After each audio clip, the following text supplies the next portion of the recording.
Vamos falar agora da gratificação por encargo. Essa gratificação que é em função de um encargo, uma atividade desenvolvida pelo servidor de curso ou de concurso. Nós estamos na subseção de número 3 do Estatuto do Servidor. Vamos comigo, material em mãos? Da gratificação por encargo de curso ou concurso. Artigo 71. A gratificação por encargo de curso ou concurso, ela será devida ao servidor, que em caráter eventual é uma atividade, é uma gratificação eventual, porque ela vai acontecer sempre. Esse curso ou concurso será exercido, executado, prestado pelo servidor em caráter eventual, é de vez em quando. Quando ele atuar como instrutor, vamos marcar aqui, ó, ele vai ser um instrutor em curso de formação. Vai chegar uma equipe nova de servidores, ele vai fazer a formação daquela equipe de desenvolvimento ou treinamento que regularmente instituído no âmbito da administração pública municipal, ou quando esse servidor participar de banca examinadora ou de comissão para exames orais, em casos de concurso público que tem a fase oral, para análise curricular, para correção de provas discursivas, em caso de concurso público, para elaboração de questões de provas ou para julgamento de recursos intentados por candidatos. Intentados são aqueles apresentados, né, pelos candidatos. Então, pode ser, eventualmente, essa gratificação concedida nos casos do inciso 1 ou nos casos em que for banca examinadora, em caso de concurso público. Inciso 3, participar da logística de preparação e de realização de concurso público. Então, se ele vai participar em alguma fase para a elaboração desse concurso público, ele também vai receber essa gratificação, envolvendo atividades de planejamento, ele vai entrar na fase de planejamento, coordenação, supervisão, execução e avaliação do resultado, quando tais atividades não estiverem incluídas entre as suas atribuições permanentes, ou seja, uma atribuição extraordinária, fora do rol das atividades que ordinariamente, que comumente ele já executa. Incisos 4. Participar da aplicação, fiscalização e avaliação de provas de concurso. Então, o concurso aconteceu, ele vai lá para a sala e vai aplicar a prova, vai fiscalizar a prova ou vai avaliar as provas do concurso público. E ele também vai receber a gratificação. Parágrafo 1º, os critérios de concessão, ou seja, né, da entrega dessa vantagem e os limites da gratificação de que trata esse artigo serão fixados o quê?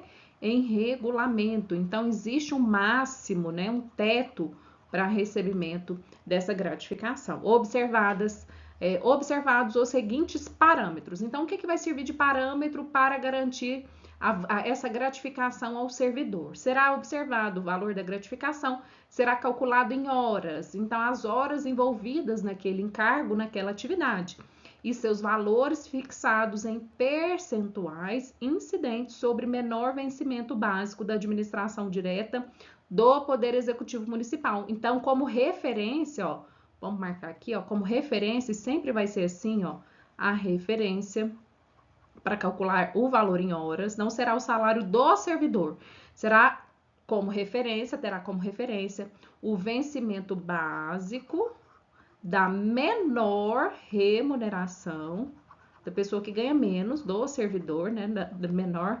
remuneração do servidor, da administração do Poder Executivo Municipal. Então, esse será o valor de referência para o cálculo das horas e o pagamento da gratificação.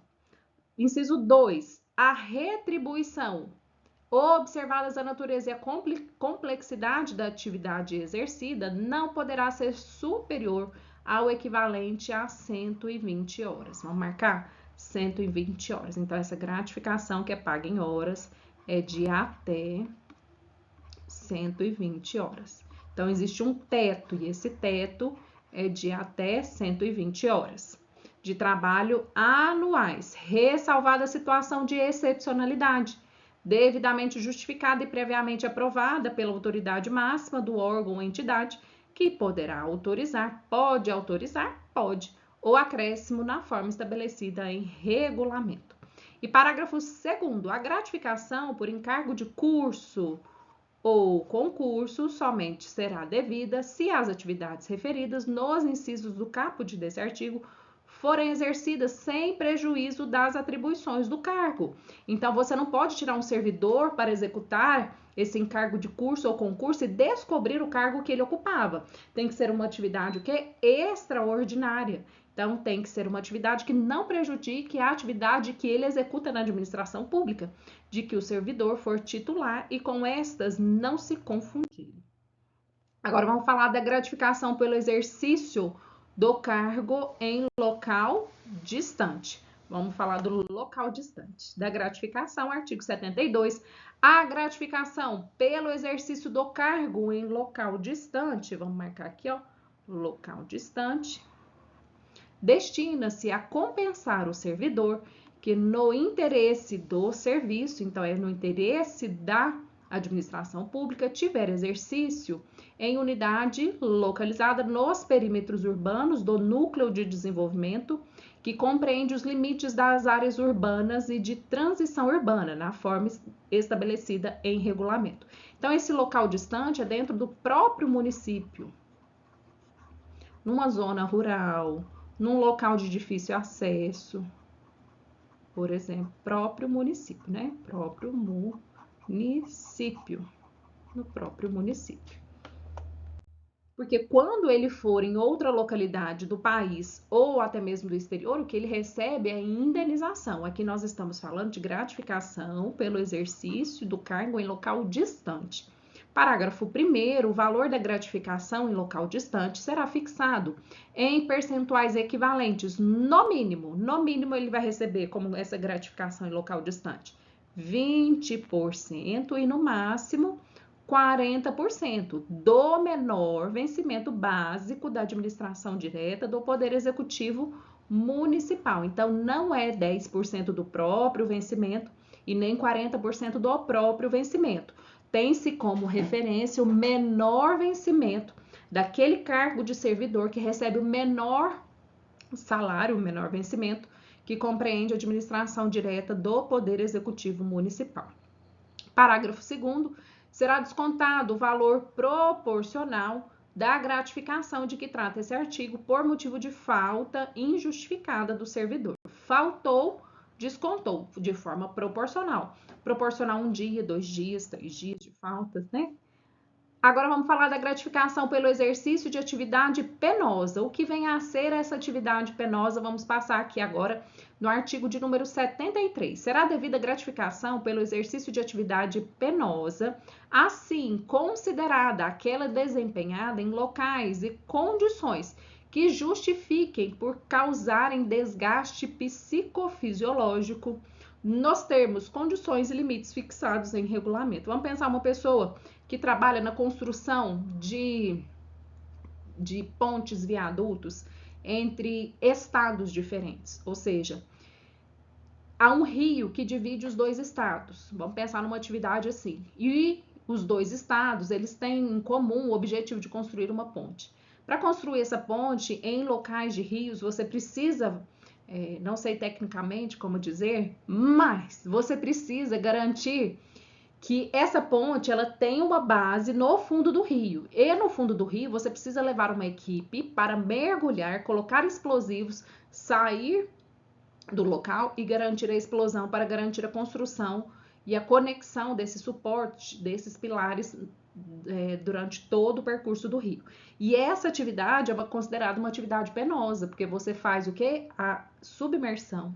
Você coloca os explosivos, você sai. Quando você sai dessa cápsula que leva os explosivos, por exemplo, você precisa guardar um determinado tempo para você não ter problema de pressão. Então, essas atividades penosas têm também uma gratificação? Tem uma gratificação. E elas são devidas nos limites fixados em regulamento.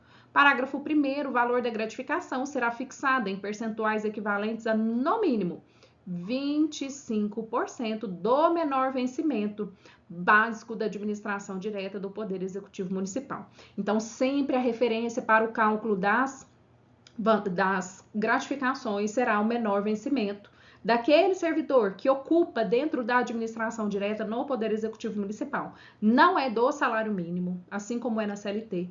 Não é sobre o salário do vencimento do próprio servidor. Não. Sempre será como base o vencimento do menor vencimento do servidor que ocupa dentro da administração direta do Poder Executivo Municipal. E parágrafo 2º, será descontado o valor proporcional da gratificação de que trata esse artigo por motivo de falta injustificada. Os descontos sempre acontecerão pela falta injustificada da ausência do servidor. Agora vamos falar dos adicionais. Falamos das gratificações, agora vamos falar dos adicionais. Artigo 74, serão deferidos, concedidos aos servidores os seguintes adicionais. Vamos ver o que vai ser adicionados aos vencimentos. Inciso 1, adicional por tempo de serviço. Então, quanto mais você trabalha no serviço público, você tem mais tempo de serviço, e isso será concedido através de adicional. 2, adicional pelo exercício de atividades em condições insalubres, a insalubridade, ou em condições perigosas, a periculosidade. Inciso 3, adicional pela prestação de serviço extraordinário. Lembrando que extraordinário, extra é uma atividade ordinária, atividade comum. Extraordinária, aquela atividade fora das atividades comuns do servidor. Inciso 4, também será garantido ao servidor o pagamento do adicional noturno. Parágrafo único. Os adicionais de que trata esse artigo, salvo disposições legal, em contrário, como que elas serão concedidas? Inciso número 1. Serão acrescidos ao vencimento básico dele se destacando. Por que quando ele fala dele se destacando? Porque quando vem o olerite vai falar base, salário base. Vem lá, R$3.000. Por que ele se destaca? Porque ele tem um nomezinho específico lá no olerite. Ele vem assim, adicional noturno, por exemplo. Adicional noturno, R$1.200. Insalubridade, R$200. Por isso que ele se destaca. Inciso 2, não fará parte da remuneração para nenhum efeito, sendo devidos por ocasião de férias e da gratificação natalina na forma da lei. Então, não integrarão a remuneração.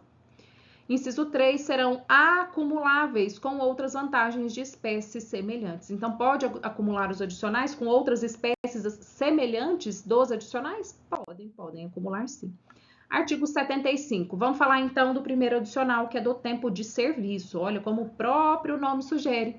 Artigo 75. Ao servidor público estável, aquele que passou pelo estágio probatório já, com regular ingresso no serviço público municipal, até a data de publicação da emenda à Lei Orgânica do Município número 64, de 14 de julho de 2007, fica assegurado o direito ao adicional por tempo de serviço adquirido a cada período de 5 anos. Então, a cada 5 anos, os servidores que atuaram até 14/7/2007 e até aqui, eles farão jus ao adicional por tempo de serviço a cada 5 anos.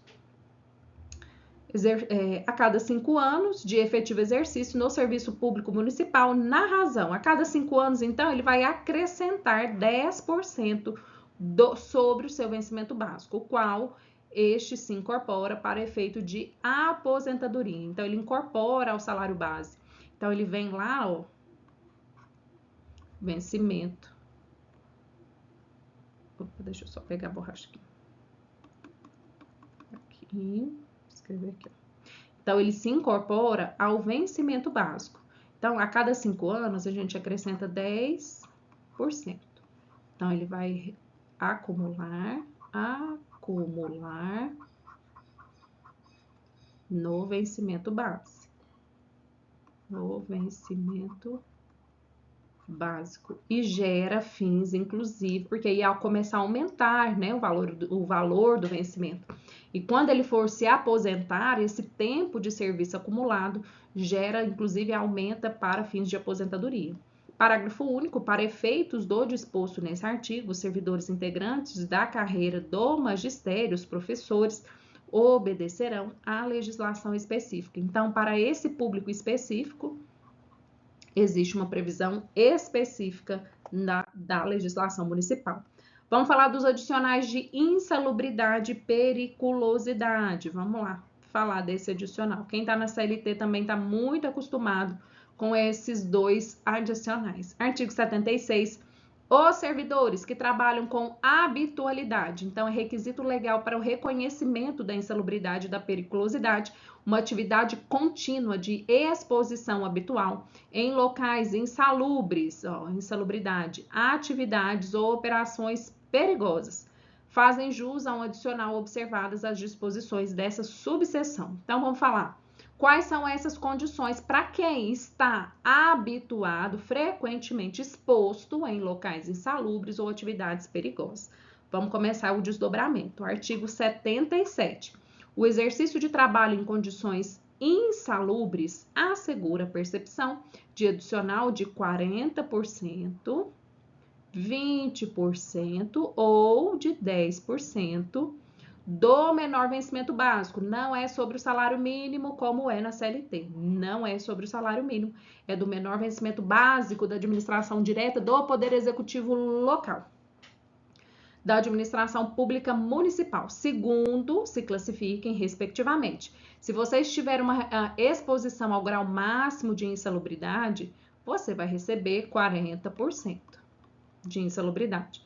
Se você estiver exposto à média quantidade de insalubridade aferido de acordo com a perícia, você vai receber 20%. Nossa, que 20 bonito, 20%. E o mínimo, a insalubridade mínima é de 10% do menor vencimento básico. Artigo 78. O trabalho em condições de periculosidade assegura ao servidor um adicional de 30% em atividades perigosas, atividades explosivos, postos de gasolina, atividades perigosas, você tem o valor de 30% de adicional sobre o vencimento básico, sem acréscimos de outras vantagens. Então, quando você recebe periculosidade, ela cessa as outras vantagens, os outros vencimentos. Artigo 79, são consideradas atividades ou operações insalubres. Ok, você pode receber insalubridade ou de 40%, ou de 20%, ou de 10%, ok? Aquelas que pela natureza, pelas condições ou pelo método de trabalho, são condições que exponham os servidores a agentes nocivos à saúde, locais insalubres, exemplos, hospital, frigoríficos, que aquele frio também é condição insalubre. Quem trabalha com material radioativo também é condições insalubres, em nível superior ao da tolerância fixada em razão da natureza ou do tempo de exposição aos seus efeitos. Então, vamos pensar que você trabalha num local que tem muito efeito sonoro e você coloca o protetor auricular. Vamos pensar que o indivíduo normal, em condições normais, ele tolera uma frequência de 40 decibéis daquele ruído. Só que onde você trabalha é uma frequência de 120. Então, você está exposto a uma condição de insalubridade, porque o índice de decibéis está acima do tolerável, do permitido. Então, essa exposição, quando habitual, ela pode ser aferida mediante uma perícia própria técnica para verificar a quantidade excessiva dessa insalubridade para você receber de acordo com 40, 20 ou 10%. Parágrafo 1º. A caracterização, ou seja, para confirmar essa exposição a um ambiente insalubre e a classificação, se é de 40, 20 ou 10%, ou seja, grau máximo, médio ou mínimo, e a descaracterização, ou seja, você pede insalubridade, o reconhecimento, mas foi descaracterizado aquele ambiente insalubre, ou ainda a reclassificação de insalubridade, de periculosidade, far-se-ão através de perícia. Vamos pensar no período da pandemia. Você trabalhava em um hospital de média complexidade, ali tinham pacientes que entravam e saíam. Só que de repente aquela unidade que você trabalhava, ela começou a internar pessoas com Covid. A Covid, ela foi assim, teve um avalanche de ações judiciais trabalhistas para o reconhecimento da exposição em grau máximo de insalubridade. Então, houve o quê? Uma reclassificação daquele ambiente que você trabalhava. De repente, você recebia 10%. Agora, pela mudança do perfil do paciente que você recebe, o ambiente ele foi reclassificado. Elaborada pelo Serviço de MEDIS de Segurança e Medicina do Trabalho oficial do próprio município. E parágrafo 2º, a definição de trabalhos de natureza especial com risco de vida e saúde deverá obedecer às condições disciplinadas pela legislação expedida pelo Ministério do Trabalho e regulamentadas em decreto do Executivo Municipal. Então, as atividades em condição especial deve-se observar aquelas normas federais expedidas pelo Ministério do Trabalho que serão regulamentadas, reconhecidas, recepcionadas e elaboradas em forma de decreto pelo próprio Executivo Municipal, pelo prefeito. Artigo 80. O direito ao adicional de insalubridade ou periculosidade, adicional de insalubridade ou periculosidade, cessa, ele para, você para de receber com a eliminação das condições ou dos riscos que deram causa à sua concessão. Vamos pensar que você trabalhava naquela unidade de internação e que não atendia pacientes de alta complexidade e de repente eles começaram a atender pacientes da Covid. O pico da Covid já passou, então não tem necessidade daquela unidade atender pacientes com Covid mais, então ela volta para a atividade anterior. Então, se você passou a receber 40% de insalubridade na época da Covid, aí você volta a receber os 10%, tendo em vista que cessou a causa que justificava o pagamento em grau máximo. Artigo 81. Servidor que fizer jus aos adicionais de insalubridade de periculosidade deverá optar por um deles, não sendo acumuláveis essas vantagens. Então, se você tem direito, porque você está num ambiente perigoso e em um ambiente insalubre, aí você vai optar. Claro que aqui, você pode, no grau máximo, receber 30% sob o menor vencimento da administração pública. Aqui a periculosidade é de no máximo 30%. Então, se você já foi reconhecido em 40% aqui, não tem por que você escolher ficar com a periculosidade. Agora, se você recebe 20% de insalubridade ou 10% de insalubridade, aí fica melhor você escolher pelo recebimento do adicional de periculosidade, porque é uma vantagem financeira para você. Então, você deverá optar por um deles, não sendo acumuláveis essas vantagens. E artigo 82. A servidora gestante ou lactante, e essa legislação, você pode ver, que nós saímos do artigo 80 e fomos para o 81. Quando acontecer isso, é porque o artigo intermediário, por exemplo, o 81, ele foi revogado. Então, eu não trouxe aqui no seu material para a gente não ocupar espaço, para não ficar aquele material muito carregado de artigos que não têm efeito mais. Então, se você perceber que foi de um inciso para o outro e faltou algum ali no meio do caminho, é porque foi revogado, ok? Artigo 82, a servidora, quando ela estiver gestante ou lactante, né, amamentando, ela será afastada enquanto durar a gestação e a lactação das atividades e operações de que trata o artigo 79, que são as operações insalubres, exercendo suas atividades em local salubre e em serviço não perigoso. Foi regulamentado no ano de 2020 essa questão que muda o Estatuto do Servidor, dando proteção especial ao bebê, que é o nascituro, que é aquele bebezinho que juridicamente ele tem esse nome, nascituro, que é aquela pessoa que tem direitos após e inclusive dentro da barriguinha da mamãe. Então, a fim de garantir proteção à mulher gestante e a que está amamentando, se ela executa uma atividade em ambiente insalubre, nesse período ela afasta e sai desses ambientes insalubres e também serviços não perigosos. Artigo 83, os locais de trabalho e os servidores que operam com raio-x, que é uma condição especial, ou substâncias radioativas devem ser mantidos sob controle permanente. Eles ficam com um botãozinho captando ali a quantidade de radiação que eles estão recebendo no dia a dia, de modo que as doses de radiação ionizantes não ultrapassem o nível máximo previsto na legislação própria. Então, a fim de assegurar que eles não estão expostos e não terão nenhum dano à saúde em decorrência desse tipo de exercício, a eles é garantido a aferição permanente da quantidade de exposição de radioativo. Artigo 84, o adicional pelo desempenho de atividade insalubre ou perigosa não se confunde com a vantagem prevista no artigo 73, que é a atividade penosa, e com ela não se acumula. Então, galerinha, ou você recebe adicional de insalubridade, ou de periculosidade, ou de atividade penosa. Não se acumula. Agora vamos treinar, vamos fazer uma questão de prova para a gente ver como que esse assunto pode aparecer na sua prova.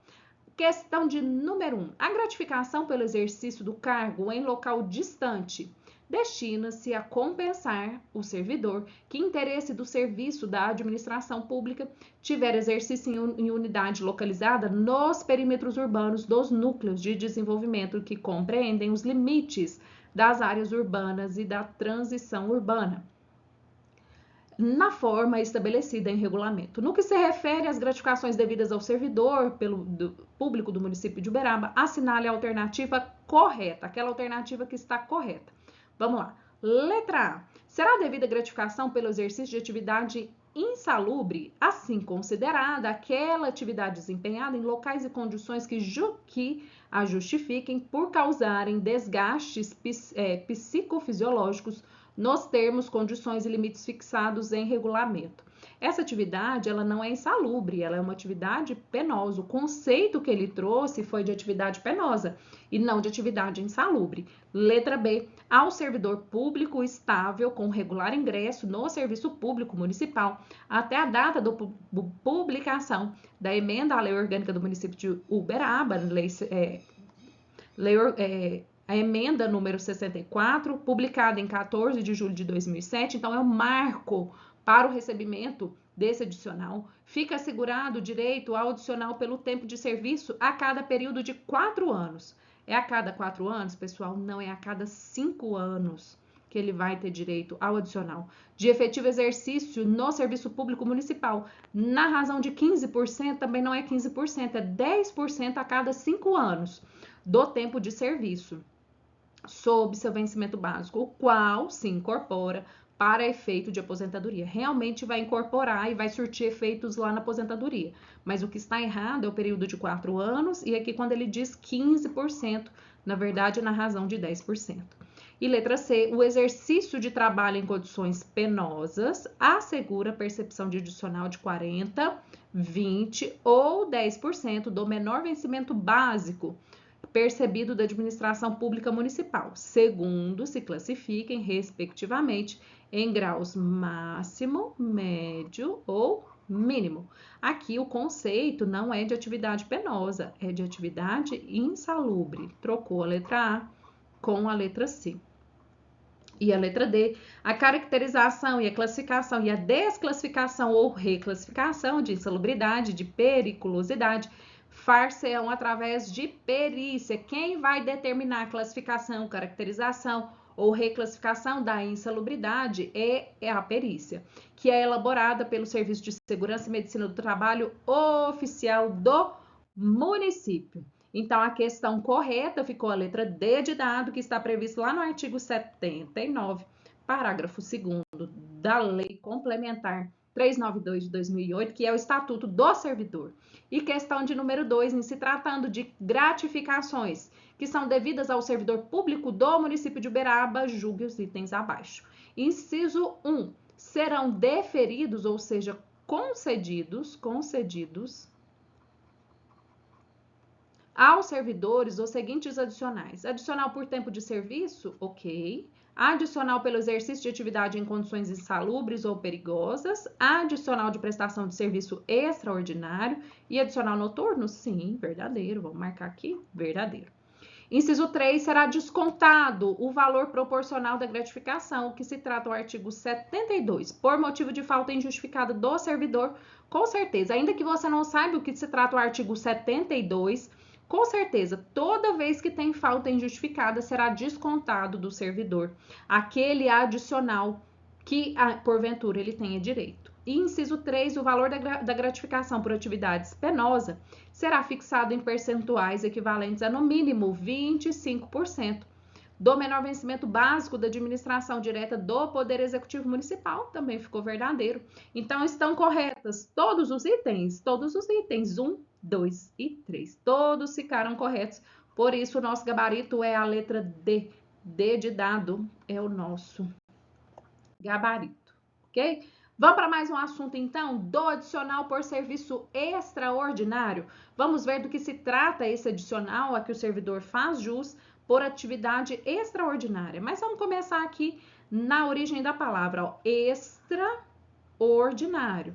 Ordinário é aquela atividade comum, regular, que ele tem que executar em função do cargo. Extraordinária é aquela atividade que vai ser desempenhada fora do alcance da atividade comum e regular.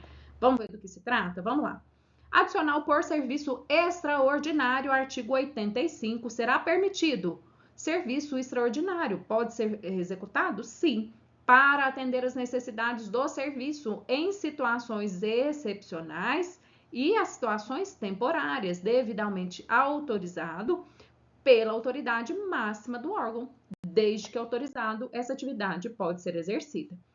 Parágrafo 1º, o adicional de que trata o caput, né, a cabeça desse artigo, que é o adicional por serviço extraordinário, será remunerado com acréscimo de 50% em relação à hora normal de trabalho. Então, será acrescentado aí no salário do servidor no vencimento 50% sobre a hora de trabalho. Então, vamos pensar aqui, uma hora, ela custa R$50, quando ele faz o trabalho extraordinário, essa hora ela passa a ter o valor de R$75. Como que a gente chega nesse valor? É a hora, que é 50, mais 50%. Quanto que é 50% de 50? 25. Então, o adicional extraordinário é o 25. Então, a hora é 75. Parágrafo 2º, somente será permitido o serviço extraordinário nas situações previstas nesse caput desse artigo, respeitados os limites e condições definidos em regulamento. Então, as próprias previsões estão dentro do estatuto. Parágrafo 3º, nos regimes de escalas a que se refere o artigo 58, parágrafo 1º, que são as atividades ininterruptas e permanentes, clássico exemplo é um hospital, o trabalho prestado nos sábados, domingos, feriados e pontos facultativos são considerados dias normais. Se são dias normais, são dias o quê? Ordinários. Ordinário. Não é extraordinário você trabalhar no sábado, domingo e feriado. São considerados dias normais de trabalho, não devendo, portanto, serem remunerados como período extraordinário. Artigo 86. Ao ocupante de cargo em provimento em comissão ou em função de confiança, lembrando que a função de confiança é exercida única e exclusivamente por servidor estável,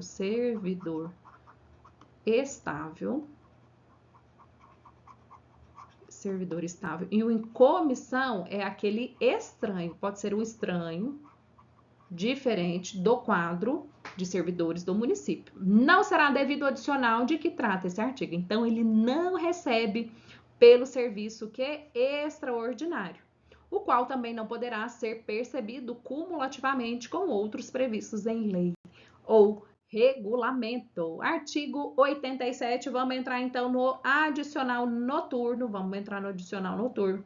Lembrando que tem diferença entre CLT e o regime próprio do Estatuto do Servidor, então não caia naquela pegadinha, porque a prova pode trazer as previsões da CLT, porque é muito comum o servidor, aquele que quer ingressar nos cargos, né, de servidores do município, ele vem do regime CLT e presta a prova.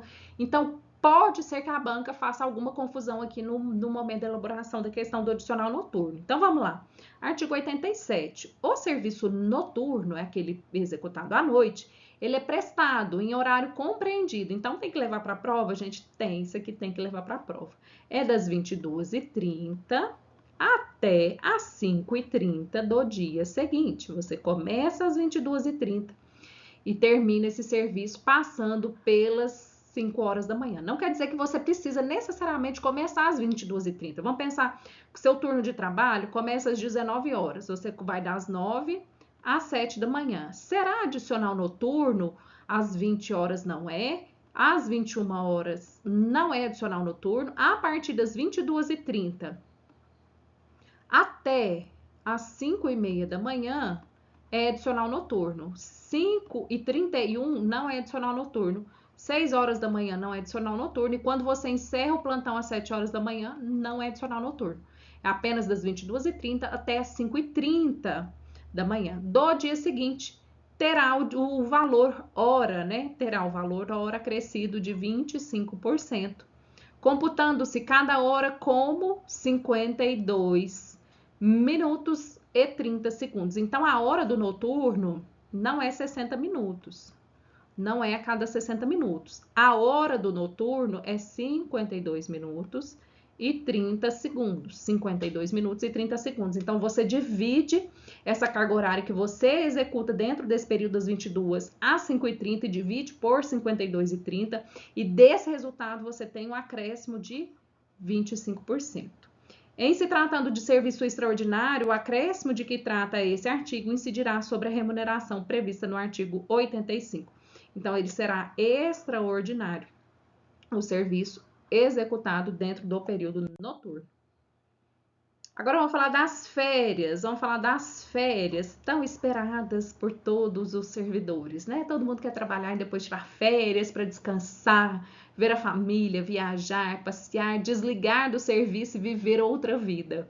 Artigo 88, vamos juntos. Artigo 88. Após o período de 12 meses, então, quando passa esse período de 12 meses, você tem o quê? Você adquire o direito de tirar férias. Então, é o período aquisitivo. Aquisitivo, você adquiriu o direito de férias. Aquisitivo, o período aquisitivo. O servidor terá direito a férias anuais. Então, 12 meses você tem direito a férias, o quê? Anuais, na seguinte proporção. Você pode tirar férias de 30 dias, você pode tirar férias de 20 dias ou de 10 dias. Vem comigo. As férias, vamos marcar aqui, vamos fazer uma tabelinha. 30, 20 ou 10 dias. O que depende desse gozo de férias? O que vai depender se você vai tirar 30, 20 ou 10 dias? Você vai tirar 30 dias de férias consecutivos se você tiver, por exemplo, faltado de forma injustificada até 10 dias. Até 10 dias.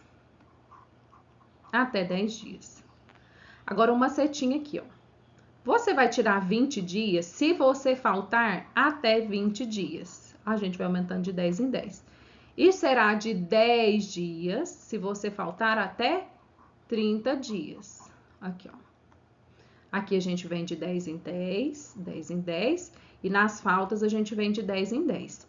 Então, se a gente vai de 10 em 10, e aqui é 10 dias, ó, então é de 11 a 20 dias. Se aqui eu tenho 20, então aqui eu tenho de 21 a 30 dias. Então, eu vou tirar 30 dias de férias consecutivos se, por um acaso, eu tiver faltado de forma injustificada até 10 dias. É diferente da CLT.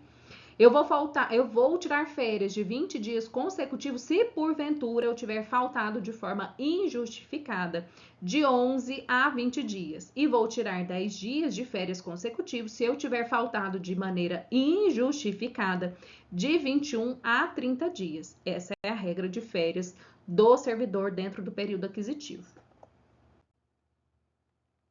Ainda com relação a férias, ó, parágrafo 1º, o servidor que faltar injustificadamente mais de 30 dias, ó, mais de 30 dias, perderá o direito às férias. Inclusive, ele pode estar perdendo até o seu cargo público, tendo em vista as ausências, dependendo aí se for um período probatório, então a expectativa é que ele nem alcance a estabilidade. Então, se você já faltou mais de 30 dias durante o ano, você já tirou férias, então você não vai gozar das férias anuais.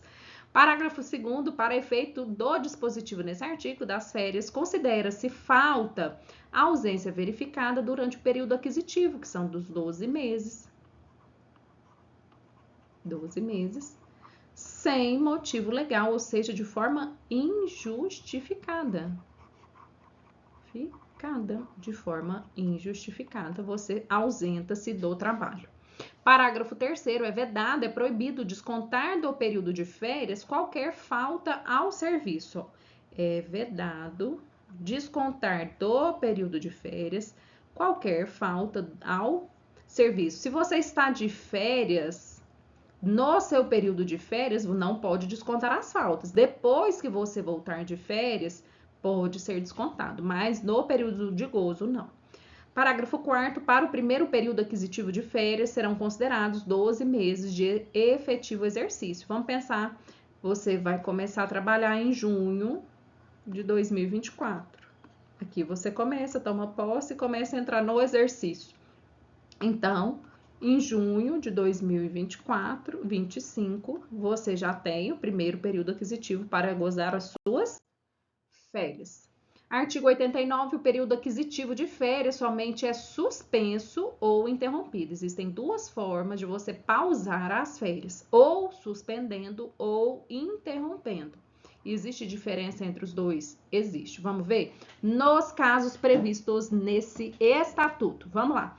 Parágrafo 1º, são casos de suspensão de férias. Suspende o período aquisitivo das férias, o gozo de licença ou afastamento legal. Nos termos do artigo 106, que são as licenças, vamos pensar na licença maternidade? Vamos pensar. Você está trabalhando, por exemplo, há 5 anos no serviço. Você, mulher, engravidou.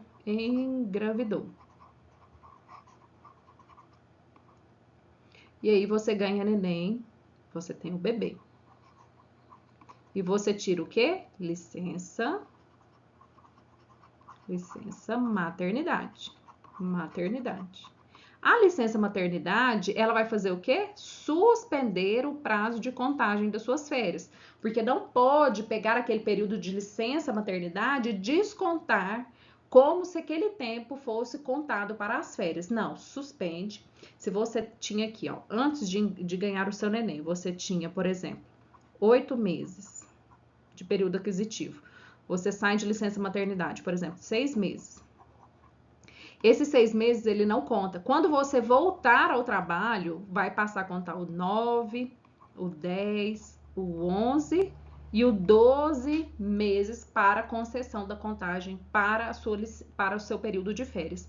Isso é suspensão. Ele não zera e passa a contar de novo. Ele suspende, tira os efeitos temporários, provisórios, do afastamento. Licença saúde, por exemplo, pode suspender? Pode suspender. Quando do retorno, então ele aqui, ó, dessa lei, devendo o servidor, quando do retorno, completar o referido período aquisitivo. Então ele faz o que? Uma pausa. Agora, interrupção, galera, não faz pausa. A interrupção, ela zerar a contagem. Ela vai fazer o quê? Zerar a contagem. Vamos ver de que forma que vai zerar essa contagem? Ó, interrompe o curso do período aquisitivo das férias, iniciando-se novo período aquisitivo. Se vai iniciar a contagem, é porque zerou e começou a contar de novo, a partir do retorno do serviço. Em que caso que passa a contar do zero o novo período aquisitivo? Quando retorna ao serviço o recebimento, o servidor que recebeu pela Previdência Social prestações de acidente de trabalho ou de auxílio-doença por mais de 180 dias, meses é o máximo, né? 180 dias, embora descontínuo. Ainda que você recebeu 4, depois mais 3, depois mais 6 e depois mais outros meses, não tem problema. Se você recebeu 180 dias, embora descontínuos, da Previdência Social, isso vai fazer o que com o seu período de férias? Vai interromper, vai zerar e vai passar a contar um novo período quando você retorna às atividades. Ou, inciso número 2, quando do retorno do serviço, né, o gozo de licenças de afastamento não consideradas como efetivo exercício nos casos previstos no artigo 137, que é o efetivo exercício dessa lei. Então, passa a contar também do zero. É caso de interrupção da contagem do período aquisitivo das férias. Parágrafo 3º, a suspensão, que é uma pausa, vamos marcar? Pausa. Ou a interrupção, que ela vai zerar a contagem, volta a contar novamente do retorno às atividades de que trata o caput desse artigo, não se aplica à licença de que trata o inciso 4 do artigo 106 e do artigo 112 dessa lei, para o desempenho de mandato classista. O que é esse mandato classista? O mandato classista é aquele desenvolvido por categoria, né? Por diretoria, aqui, ó, diretor de sindicato, de sindicato. E deixei aqui para você também, ó, esse afastamento do artigo 106, inciso 6, ele diz o seguinte: para acompanhamento do cônjuge ou companheiro militar. E o 112, ele diz o exercício de mandato em diretoria de sindicato representativo da categoria, sem prejuízo da remuneração. Então, falou do diretor de sindicato, não suspende a contagem de tempo. Artigo 90, o gozo das férias terá início no primeiro dia útil do mês. Então, eu vou tirar férias. Quando vai começar as minhas férias? É início do mês, ó, início de mês. Começa no primeiro dia útil. Útil. E parágrafo 1º, o gozo das férias somente poderá ser interrompido, que é zerado, zerar, interrompido, por motivo de calamidade, o quê? Pública, comoção interna, convocação para júri, serviço militar ou eleitoral e por expressa necessidade do serviço. Galera que estava de férias na pandemia teve que voltar? Teve que voltar, porque foi declarada estado de calamidade pública. É um ato muito importante o Poder Executivo declarar o estado de calamidade pública, porque quando ele declara, vários efeitos jurídicos são aplicados naquele momento. Um deles é o retorno do servidor que estava em férias para continuar o serviço, tendo em vista o interesse coletivo e social. No caso de comoção interna, vamos pensar no caso do Rio Grande do Sul, pode ter a convocação desse corpo efetivo que estava de férias? Pode, para convocação de júri, serviço militar ou eleitoral e por expressa necessidade do serviço. Então, pode voltar de férias antecipadamente? Pode. Parágrafo 2º, o restante do período das férias interrompidas serão gozadas de uma só vez, no mesmo exercício, observado o limite de cumulação a que se refere o artigo 91, sem qualquer pagamento do adicional antes da utilização do período subsequente. Então, você estava de férias lá, vamos pensar 20 dias, e você voltou. Depois, você tira o restante dos 10 dias, se o seu período for de 30 dias. Se o seu período for de 10 dias, pela quantidade de faltas que você tem, você tirou 5 dias, depois você vem, retorna as atividades, afasta das atividades e cumpre mais os 5 dias de férias. Ainda com relação a férias, é proibida a acumulação de férias, ou seja, você não pode ficar acumulando férias, um período aquisitivo com o outro. Você tem que tirar essas férias para não acumularem. Salvo, existe exceção? Existe exceção. Salvo por absoluta necessidade do serviço, pelo prazo máximo de 2 anos. Então, pode acumular férias? Pode, no máximo 2 férias, tendo em vista a necessidade do serviço. Parágrafo 1º, somente serão considerados como não gozadas por absoluta necessidade do serviço as férias que o servidor deixar de gozar mediante decisão escrita da autoridade máxima do órgão de lotação do servidor. Então, existe um ato que deve reconhecer essas férias não tiradas? Sim, esse ato é uma decisão escrita, formal, da autoridade máxima do órgão de lotação do servidor, que é exarada, declarada dentro do exercício a que elas corresponderem. Exercício é o ano corrente, é o ano em que aquela acumulação acontecer. Parágrafo 2º, na hipótese de férias acumuladas na forma do caput, da cabeça desse artigo, do artigo 91, deverão ser gozadas integralmente aquelas correspondentes ao período aquisitivo mais antigo. Então, se você está no ano, por exemplo, de 2020, você tem que tirar em 2021 um ano aquisitivo. Aí você entra 2021 e vai para 2022. Você tem mais um período aquisitivo. Quando você for tirar, você tem que tirar as férias daqui primeiro, ó, porque elas são mais antigas, para depois você vir tirar aqui. Parágrafo 2º, não havendo regular comunicação do período de gozo das férias na situação prevista do caput desse artigo, ou seja, não houve essa decisão escrita, ao servidor será automaticamente concedido o gozo de férias no mês de dezembro, exercício em que se verificar a acumulação. Então, ele tem que tirar no período, né, no mês de dezembro daquele ano, o exercício, lembrando que exercício é o ano corrente que se verificar a acumulação. E artigo 92, o servidor promovido ou transferido durante as férias não será obrigado a apresentar-se antes de terminá-la.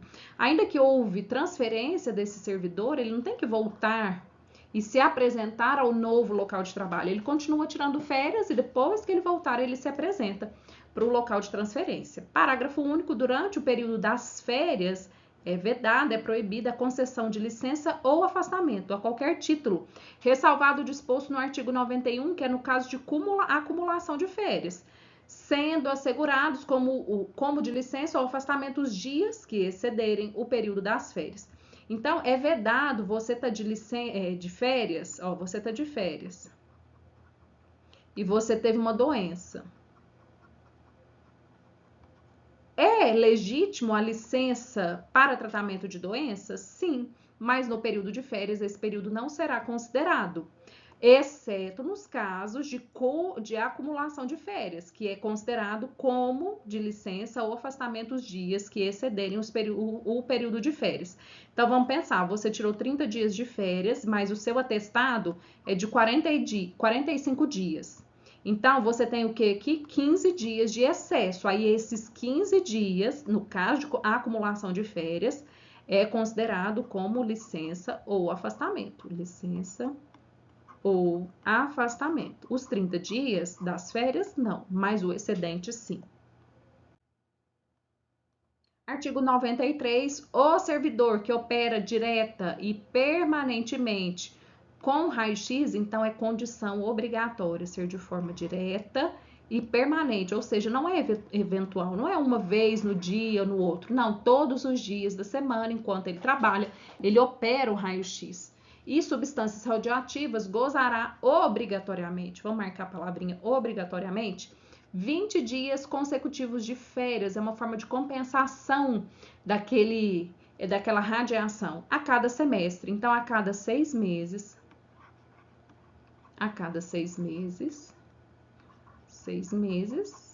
no ano, ele vai tirar o quê? 20 dias, obrigatório. É uma forma de compensação à exposição.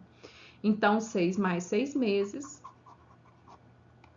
ele tira mais 20 dias. Então, quer dizer que em 12 meses, ele tira o quê? 40 dias. 40 dias. A cada semestre de efetivo exercício da atividade com raio-x e substâncias radioativas, que é proibida em qualquer hipótese a acumulação. Porque essa pausa para o período, essa pausa de 6 em 6 meses, é justamente para compensação fisiológica. Você não pode acumular e tirar 40 dias, porque não chega a atingir a finalidade, que é de proteção à saúde do servidor. E artigo 94, as férias poderão ser concedidas em 2 períodos dentro do mesmo exercício, dentro do mesmo ano.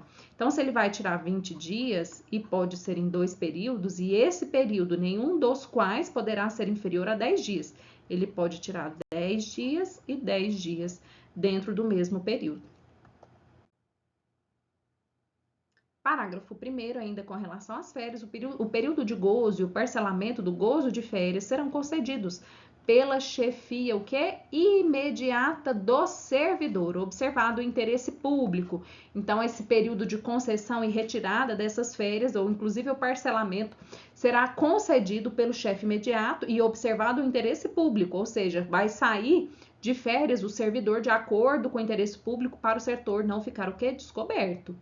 Parágrafo 2º. Em caso de parcelamento, o servidor receberá o valor adicional de que trata o artigo 7º. Então, vai parcelar. O artigo 7º da Constituição Federal é um rol extenso, taxativo, que fala sobre o direito dos trabalhadores urbanos e rurais, quando da utilização do primeiro período aquisitivo. Tem direito ao artigo 7º da Constituição Federal. Artigo 95. Será pago ao servidor, no mês anterior do gozo às férias, o adicional de 1/3 de férias, o adicional, o terço constitucional, sobre a remuneração do período de férias. Vamos pensar que ele recebe R$ 1.400. R$ 1.400. Vai sair de férias, antes de sair de férias, no mês anterior, ele deve receber o terço constitucional, que é o valor de R$ 300. R$ 300. Parágrafo único. Para fins de cálculo da remuneração das férias, será considerada a média aritmética das eventuais vantagens de caráter temporário ou de variáveis recebidas sob tal título no respectivo período aquisitivo. Então, se teve ali variáveis, né? Vamos pensar no caso das indenizações. Como a gente já falou aqui, na indenização, nesse deslocamento fora do país ou dentro do país em localidades diferentes, pela essa indenização de estadias, alimentação e transporte, pode variar. Um mês ele paga aí R$3.000, ele tem essa indenização de R$3.000, depois de R$3.500, no mês seguinte de R$4.500. Então, vai fazer o quê para calcular as férias? Vai fazer a média aritmética, chegar no valor aqui, por exemplo, de R$3.000, para calcular os efeitos, os reflexos sobre a questão das férias. E artigo 96, o servidor é exonerado do cargo de provimento efetivo e ou em comissão, perceberá a indenização relativa às férias adquiridas e não gozadas, relativamente a cada cargo, tomando-se por base a situação funcional do respectivo período aquisitivo. Na proporção de 1/12, as férias, assim como o 13º, é calculado de acordo com o período proporcional ao exercício no cargo, 1/12 para cada mês, por mês de efetivo exercício, ou fração igual ou superior a 15 dias. Então, se ele trabalhou 3 meses e 20 dias, esse 20 dias passa a ser 30 dias, por efeito legal dessa legislação, que fala que a cada 15 dias ou mais trabalhados tem efeito como se fosse o mês cheio, o mês de 30 dias, ok?